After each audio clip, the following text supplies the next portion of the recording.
bank staff mocked and laughed at the old man. Then he revealed proof that he was the bank's true owner. Imagine this.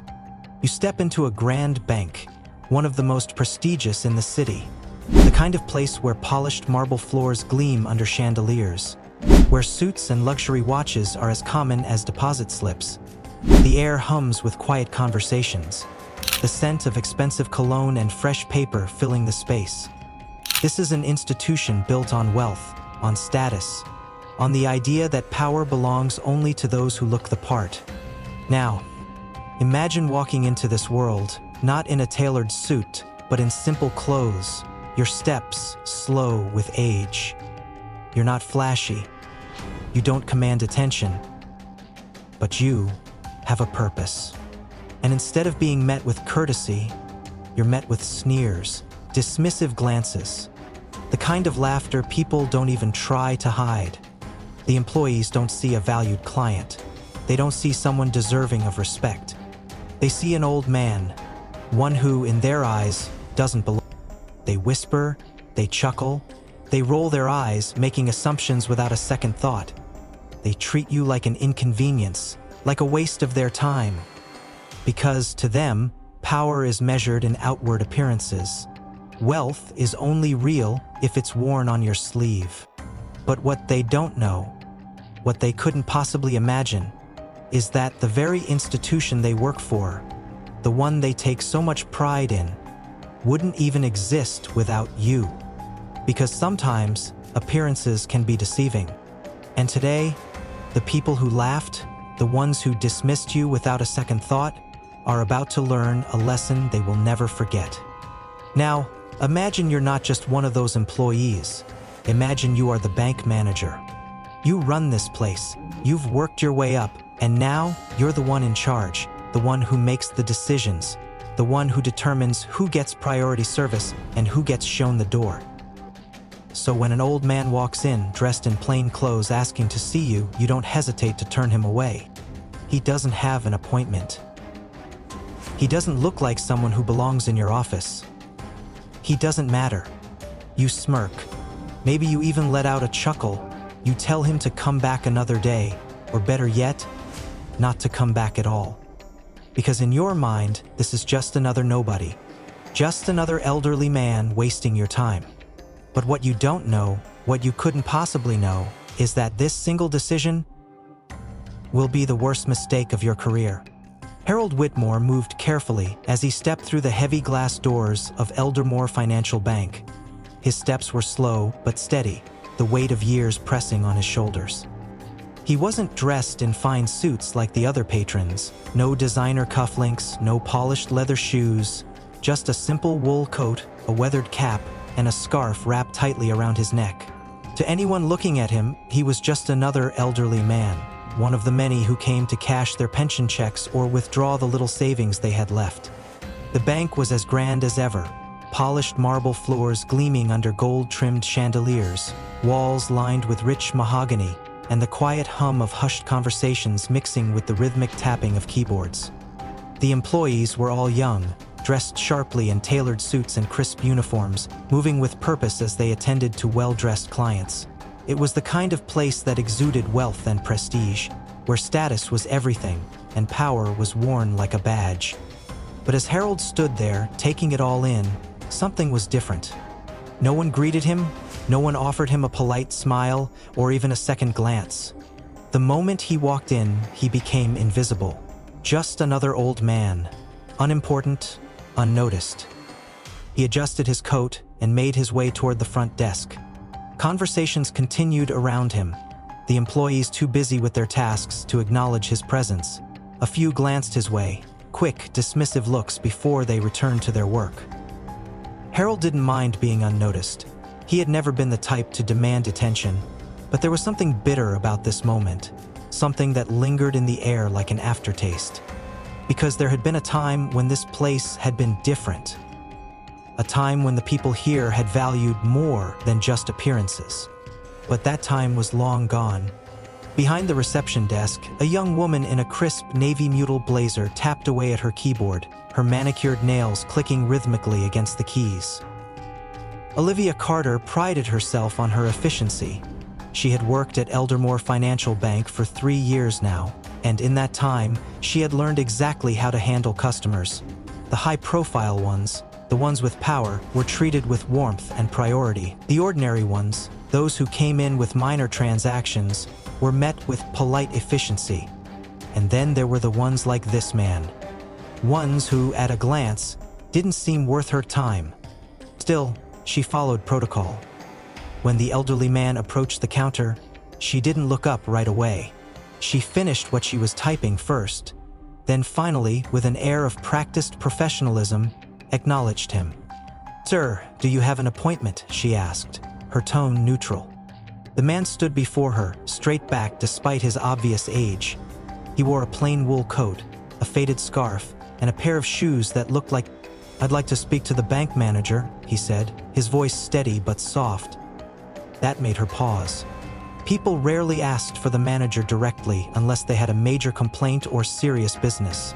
And this man didn't seem like he had either.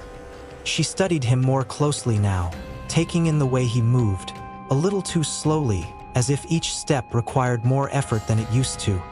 His eyes, though steady, had the weight of years in them. For a brief second, Olivia hesitated.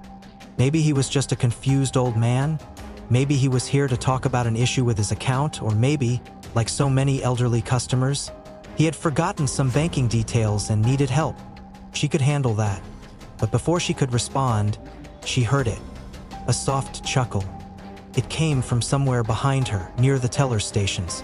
She didn't have to turn to know that some of her colleagues had taken notice of the interaction. Then came a whisper. Maybe he forgot where he is. Olivia's lips twitched. She kept her composure, but inside, amusement sparked. Another voice joined in, probably here to cash his Social Security check. And that did it. The hesitation faded, replaced by something else. Something that made Olivia glance at the man once more, but this time, not with patience. With amusement. She let out a slow, deliberate breath, as if she were dealing with a child. "Do you even have an account here?" she asked, her tone shifting ever so slightly. She watched for his reaction, expecting confusion or hesitation. Instead, the man remained perfectly still. His expression didn't change. He simply repeated, calm and unwavering, "I need to speak with the bank manager." Olivia sighed dramatically, making sure he saw her frustration. "Sir, our manager is very busy. If you have banking concerns, I can..." "I'm not here to make a withdrawal," he interrupted. The sharpness in his voice made her pause. It wasn't anger. It wasn't desperation. It was something else. A quiet authority. For the first time, Olivia felt something strange, something that made her hesitate again. But then, she reminded herself of who she was speaking to. Just an old man. Nothing more. She crossed her arms, tilting her head slightly. "And what exactly is so important?" His eyes met hers, steady as ever. "It's about this bank. I have business here." And that was it. That was the moment the dam broke.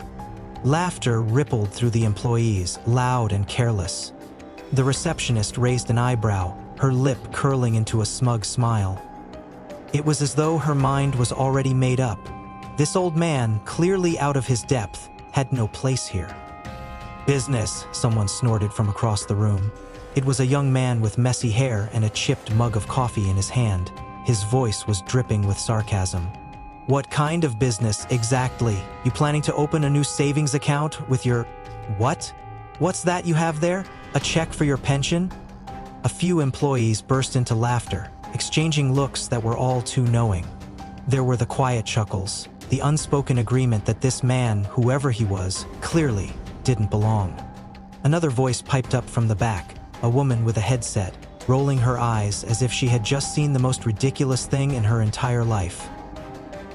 "Yeah, I bet you've got some old, forgotten savings bonds tucked away somewhere.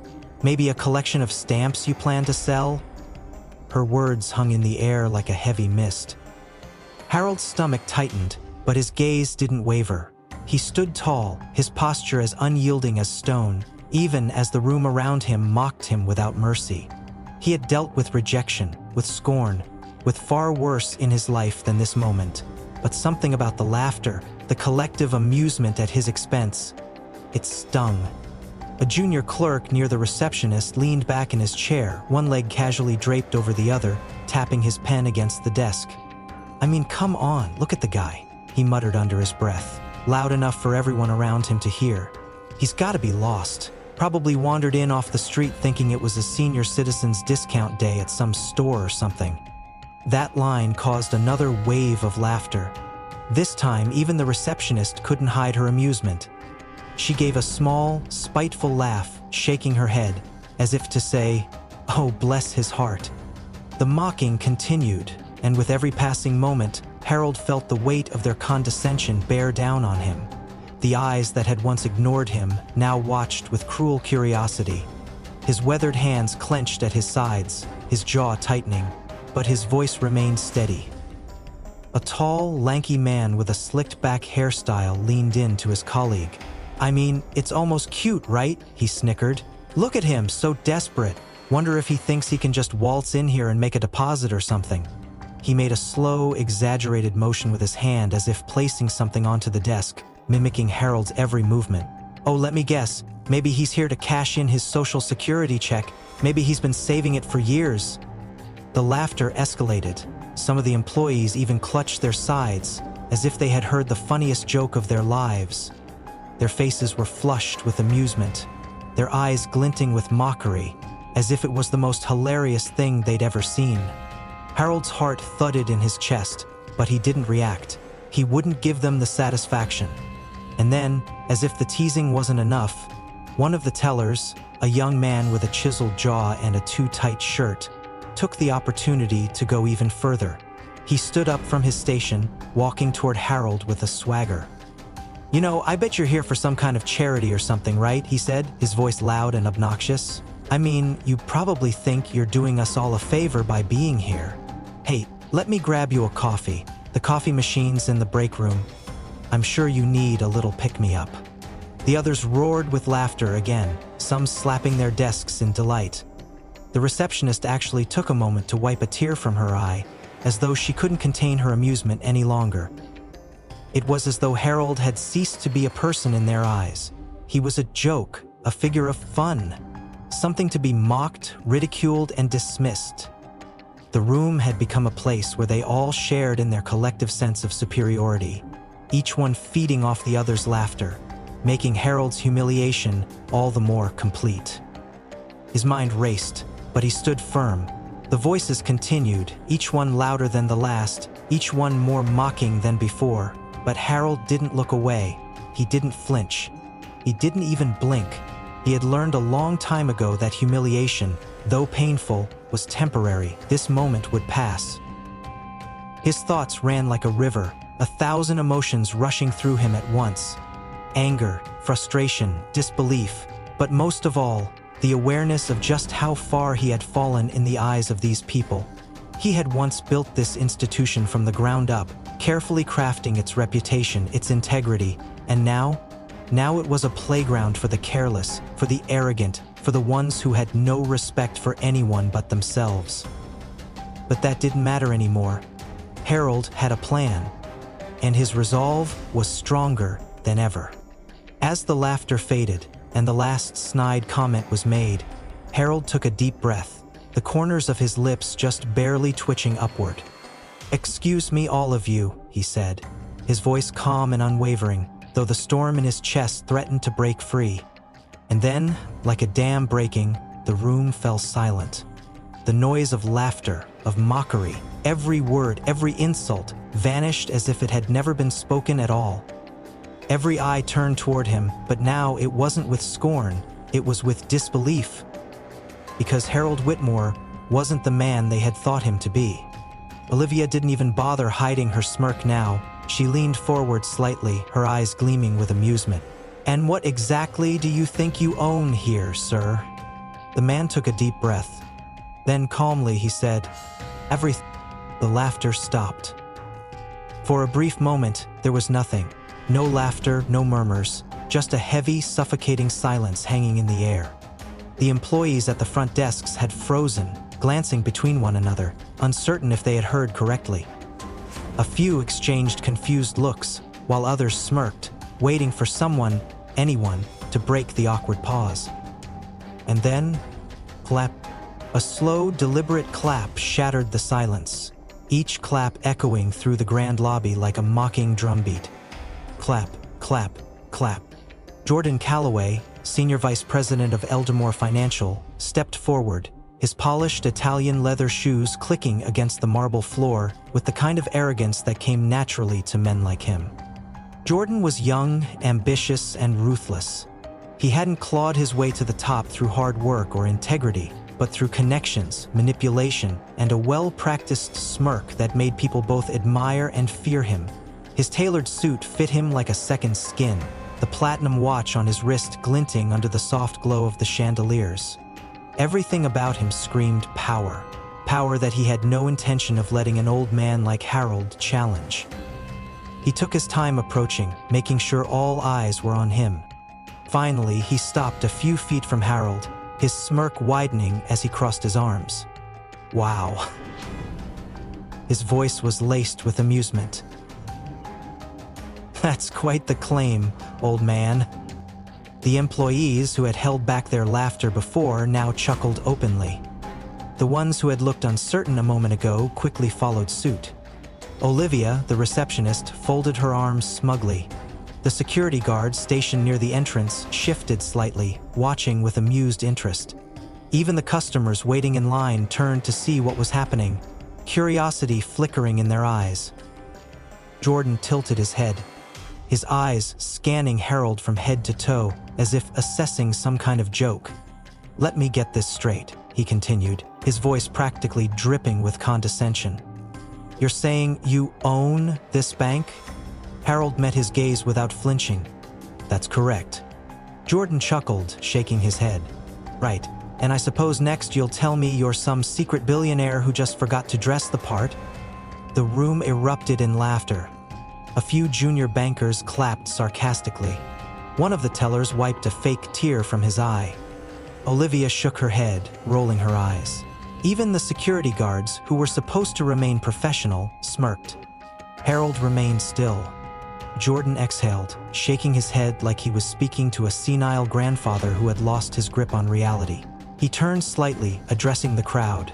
"See, this is what happens when you let just anyone walk in off the street. Next thing you know, they're claiming to own the whole building." More laughter. Behind the mockery, the thoughts of those around him varied. Some of the employees saw it as pure entertainment. To them, Harold was just another eccentric old man with a wild imagination, no different from the ones who came in insisting they had hidden fortunes overseas. They had seen their fair share of confused elderly customers, and they assumed this was no different. But others, though they wouldn't say it aloud, felt something else. Pity. Because Harold didn't look confused. He didn't sound delusional. He wasn't panicked or rambling. He wasn't raising his voice or demanding to be heard. He was calm, and that was unsettling. Jordan, however, didn't care. He was here to humiliate, not sympathize. He sighed dramatically, placing a hand over his heart in mock sincerity. "All right, I'll humor you." He turned to the security guards, gesturing lazily. "Escort this gentleman out before he embarrasses himself further." The guards, who had been standing idly, immediately straightened. One of them adjusted his belt, the other cracked his knuckles, already stepping forward. Harold didn't move. Instead, as the guards reached for him, he slowly reached into his coat pocket and pulled out a neatly folded document. The atmosphere in the room shifted almost instantly, as if the very air had changed. The laughter stopped. The room became deathly quiet, all eyes now focused on Harold, who was standing tall despite the mockery he had just endured. The receptionist's amused expression faded, and Jordan's confident smirk slowly started to vanish. The tension in the air was palpable. What was in that document? What did it mean for everyone in that room? Would they finally realize the truth? Or would they continue to mock him, to make the biggest mistake of their lives? We're about to find out, but before we dive into what happens next, let's take a moment to talk about something that's just as important. Your chance to stay updated on incredible stories like this one. Imagine knowing the shocking twists before anyone else. Subscribe to our channel now and never miss out on a story that'll leave you speechless. We've got more jaw-dropping moments and life-changing lessons coming your way. Hit that subscribe button and turn on notifications so you're always in the loop. Trust us, you won't want to miss what happens next in this story, or the ones that follow. Stay tuned, because we're just getting started. For the second time that day, silence filled the bank. But this time, it wasn't amused. It wasn't expectant. It was cold. It was the kind of silence that settled in right before everything changed. Jordan's smirk wavered slightly as he watched Harold pull something from his coat pocket. He didn't think much of it. What could an old man like him possibly have that mattered? A tattered checkbook? Some outdated deposit slip? Maybe some meaningless, faded photograph meant to play on their emotions? Nothing that would change the fact that he was nothing. And yet, there was something about the way Harold moved. He was slow, yes, careful even, but there was no hesitation, no shakiness in his hands, no second-guessing in his posture. He wasn't a man grasping at straws. He wasn't desperate. He was certain. Harold unfolded the paper with deliberate precision, his fingers smoothing out its edges as he laid it gently onto the receptionist's desk. The old document stood out against the sleek modern glass surface, a relic of the past in a place that had tried so hard to forget it. And then, with quiet authority, he said, "Read it." Olivia hesitated. For the first time since this ridiculous encounter began, she felt something she hadn't expected. Doubt. She had spent the last 10 minutes laughing at this man, dismissing him as some senile old fool who had wandered into the wrong place.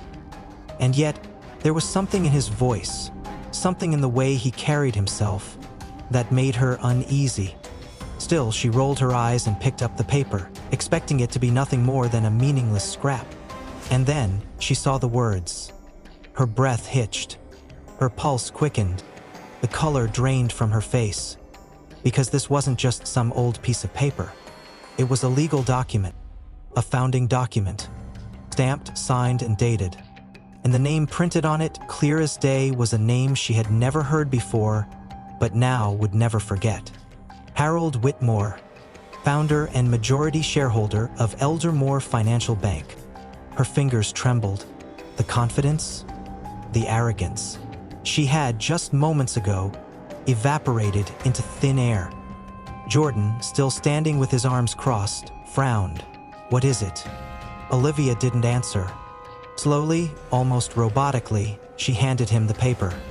Jordan snatched it, still convinced this was some kind of elaborate joke. He barely glanced at it before rolling his eyes. And then he actually read it. The shift in his expression was immediate. The smugness disappeared. The amusement died. His smirk flattened. His jaw tightened. His fingers clenched around the edges of the document, crumpling it slightly. No, this wasn't possible. This couldn't be possible. He forced out a short, breathy laugh, though it lacked any of the confidence he had moments ago. This has to be a mistake. Harold didn't react. Instead, he reached into his coat again and pulled out something else. Another document. Jordan's stomach twisted. The first one had shaken him, but this one sent a sharp bolt of panic through his chest. It wasn't old like the first, it wasn't a relic from the past. This was new, recent, official. A shareholder report. Jordan's eyes scanned the numbers, his breath growing unsteady, his grip on the paper tightened. Harold Whitmore still owned the majority shares. Not just a few, not some forgotten fraction. The majority. And just like that, everything came crashing down. The employees who had laughed at Harold only moments ago now whispered nervously amongst themselves, exchanging frantic glances. Some took small steps backward, distancing themselves from Jordan, as if the fallout of this revelation might physically reach them. The security guards, who had been ready to escort Harold out, stood frozen in place, their hands hovering awkwardly at their sides, unsure what to do. Even Olivia, who had mocked him the hardest, looked like she wanted to disappear. Because now they all realized the same terrible truth. They had made the biggest mistake of their lives, and the man they had humiliated, the man they had laughed at, insulted, dismissed like he was nothing, was the true owner of the bank. Jordan swallowed hard. For the first time in his career, words failed him. He had built his success on smooth talking and manipulation, on always knowing the right thing to say to keep himself in control. He had been untouchable, respected, feared. And yet, as he stood there gripping the damning documents in his trembling hands, all the arrogance, all the confidence, drained from him like water slipping through his fingers. The room was so quiet now that he could hear the faint ticking of the grand clock mounted on the bank's high marble walls. Tick, tick, tick. He could feel every second slipping away, every moment of power he thought he had crumbling into nothing. His mouth felt dry. He licked his lips, struggling to find something, anything, that would salvage the situation. "Sir, Harold raised a hand, and the simple motion silenced him instantly. Jordan clenched his jaw. He hated it. Hated how the authority he had wielded so easily over others was now being stripped from him with a mere gesture. And yet, he could do nothing, because at this moment, he was no longer the one in control. Harold exhaled slowly, his gaze sweeping across the room. His voice, when he spoke, was quiet, but it carried the weight of decades. "I built this bank from the ground up." He let the words settle, let them pierce through the air like the first drops of rain before a storm. Some of the employees who had mocked him earlier shifted uncomfortably, guilt creeping onto their faces. "And I've watched as people like you," Harold's eyes locked onto Jordan, "turned it into something unrecognizable. Greedy? Corrupt?" There was no malice in his tone, just disappointment. And that made it worse, because Jordan had expected anger, rage, yelling. Instead, what he got was worse. A cold, unwavering truth. Harold had known what this bank once was. He had known what it was supposed to stand for. And now, standing in the very place that had once been his legacy, all he could see was how far it had fallen. And it was because of men like Jordan Calloway. Murmurs rippled through the employees. Some stole nervous glances at Jordan. Others stared at Harold with wide eyes, the realization dawning on them, he wasn't just some old man. He was the very foundation of the place they worked in. And they had laughed at him. Harold slowly turned to Olivia. The receptionist stiffened, her pulse racing. Just minutes ago, she had been so sure of herself, so quick to mock. Now she felt like a child caught red-handed. Harold didn't raise his voice. He didn't need to. "And as for you?" She swallowed hard, gripping the edge of her desk. "You and your staff laughed at a man you didn't even know. You disrespected a customer without a second thought." A deep shame settled over the employees who had joined in, their earlier laughter now feeling like a distant, horrible mistake. Olivia's face burned. She had spent years working here, carefully cultivating her image, making sure she was respected, feared even. Now she was the one shrinking under someone else's gaze. "That is not the bank I built." His words settled over them like a final verdict. Jordan felt a fresh wave of panic rise in his chest. He knew what was coming, knew there was no stopping it. But he had to try. He straightened his posture, forcing out a laugh. Desperate. Hollow. "Mr. Whitmore, I assure you." But Harold was already shaking his head. "You're fired." The words cut through the air like a blade. Jordan's smirk shattered. The gasp that spread through the employees was almost deafening. It was unthinkable. Jordan Calloway, the man who had spent years clawing his way to the top, who had ruled over this bank with unchecked arrogance, was being cast aside in an instant. His face turned red, his mind reeling. No, this couldn't be happening. You can't be serious." But Harold wasn't listening. He turned, looking to the security guards who had once been ready to escort him out. Now their eyes flicked uncertainly between Harold and Jordan, the shift in power dawning on them. Harold gave a simple nod. "Escort him out." The guards hesitated, only for a second. Then they moved. Jordan stumbled back. Wait, you can't. But he was already being grabbed by the arms, his protests turning frantic. Do you know who I am? Harold simply watched as the man who had once mocked him was dragged toward the exit. Jordan struggled, looking to the employees for support, but none of them met his gaze. Because the truth was undeniable now. The power he thought he had, it was never his to begin with. And just like that, the man who had laughed first was the one being thrown out. As Jordan Calloway was dragged through the grand entrance of Eldermore Financial, the air inside the bank remained thick with stunned silence. No one moved, no one spoke. It was as if the very foundation of their reality had shifted beneath their feet. Moments ago they had laughed, mocked, dismissed a man they knew nothing about. And now, they stood frozen, watching as that same man, the one they had so carelessly belittled, walked through their halls with the quiet dignity of someone who had never needed their validation to begin with. Harold Whitmore had walked in as a forgotten old man. He walked out as the rightful owner of the bank. But the lesson wasn't just for them. It was for Harold, too. For years, he had watched from the sidelines as his legacy was tainted by greed. He had told himself that stepping down was the right thing to do, that it was time to let go, time to let the next generation take over. But in his absence, the bank had changed into something he no longer recognized. And for the first time, Harold realized something. Some battles you don't fight with your fists.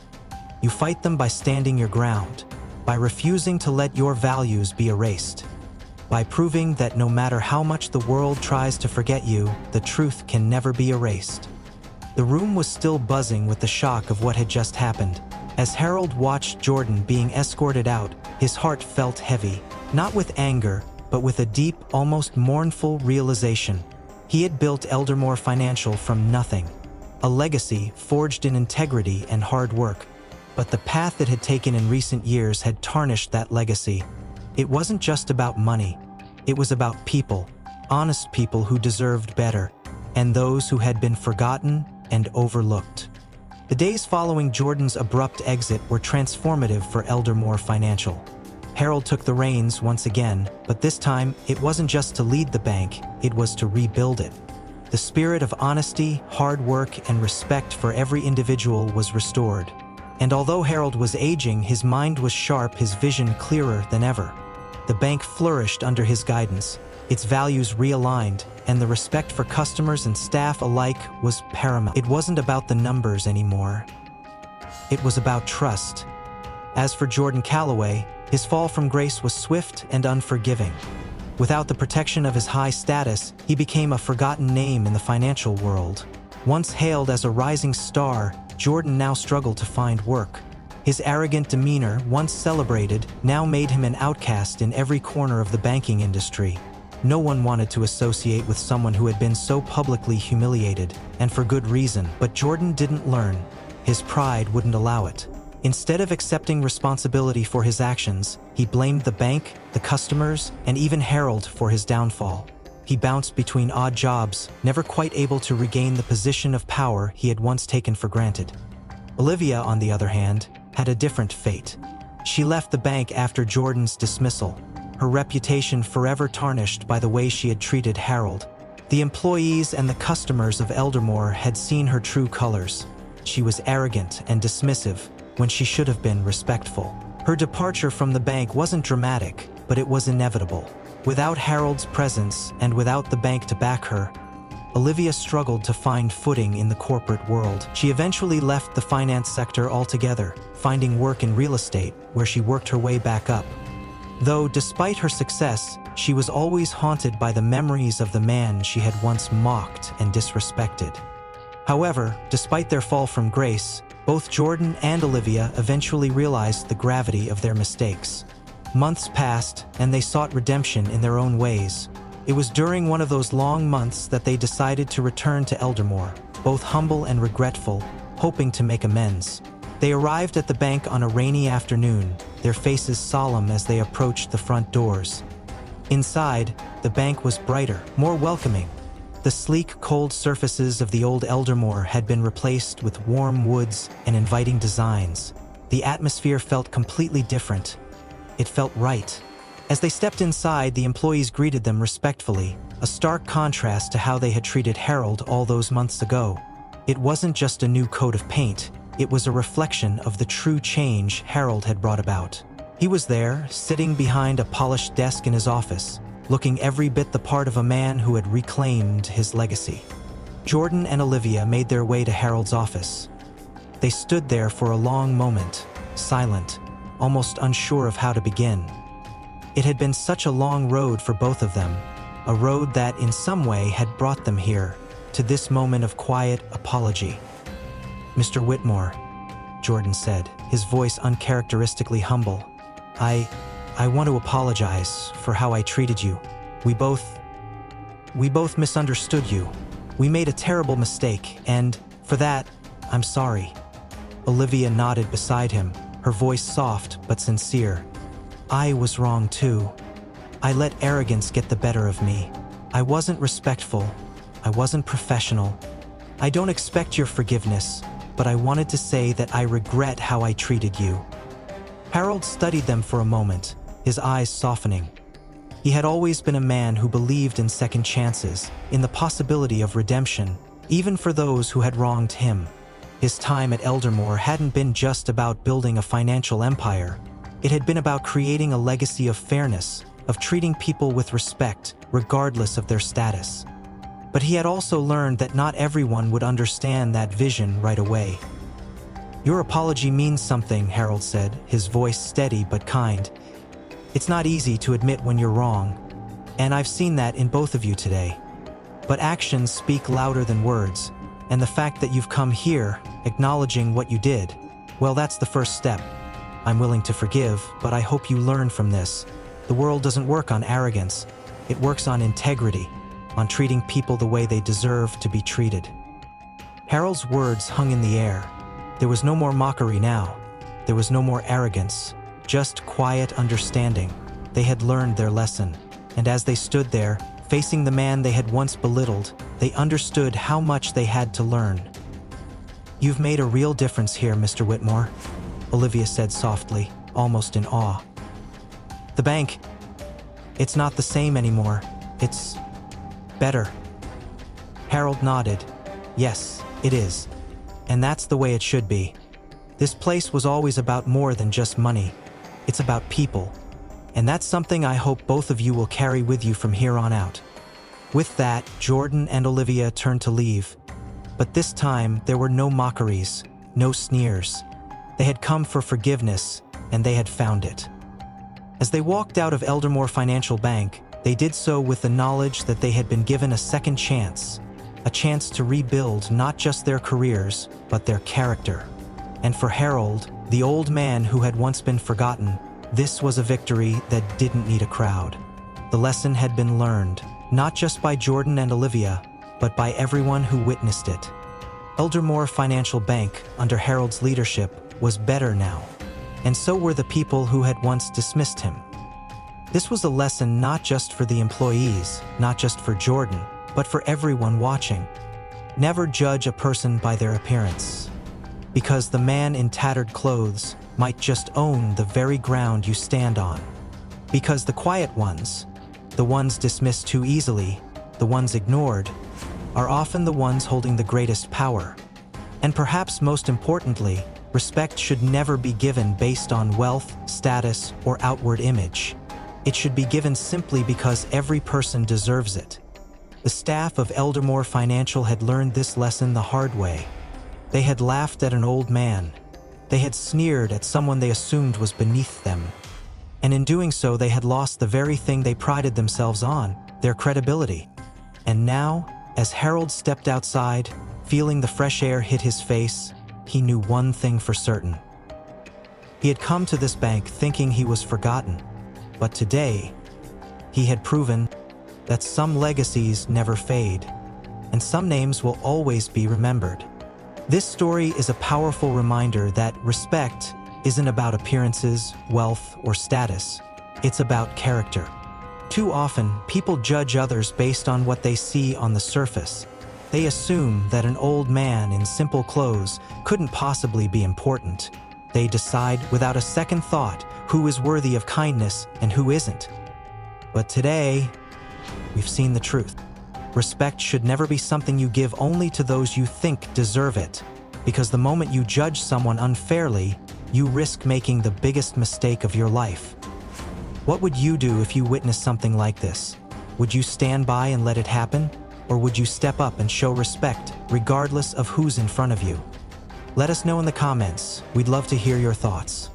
And if this story made an impact on you, don't forget to like, share, and subscribe for more incredible stories like this one. Because sometimes, the most unexpected moments teach the most unforgettable lessons.